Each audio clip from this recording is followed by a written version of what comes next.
Сәлем достар, біздер бүгін өте қарапайым, ешқандай миксер керек етпейтін өте жеңіл пирог дайындаймыз.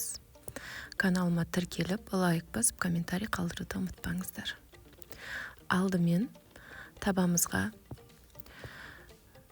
250 грамм ұн, 250 грамм манны және 200 грамм қант салып араластырып аламыз.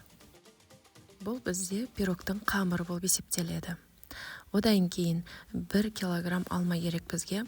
Алмаларды осылай барлығын тазалап аламыз. Одан кейін үлкен үкіштен өткізіп шығамыз барлығын.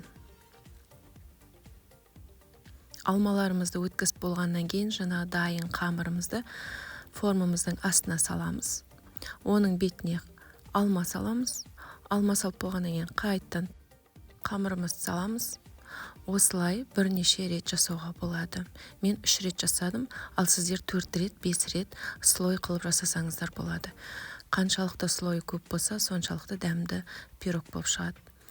Ең жоғарғы бетіне 100 грамм сары майымызды осылай үкіштен өткізіп саламыз. 180 градуста 50 минутқа пісіріп аламыз. Өте дәмді және қарапайым. Ешқандай миксерде ештеңе де керек емес, тек алмаңызды үкіштен өткізіп жасай саласыздар. Өте дәмді, бетіндегі сары майдың дәмі енді сөз жоқ пирогқа күшті болып сіңіп тұрады екен. Міндетті түрде жасаңыздар. Менің каналыма тіркеліп, лайк басып, комментарий қалдыруды ұмытпаңыздар. Сіздерден міндетті түрде кері байланыс күтемін. Астарыңыз дәмді болсын. Сіздермен болған Ақмарал.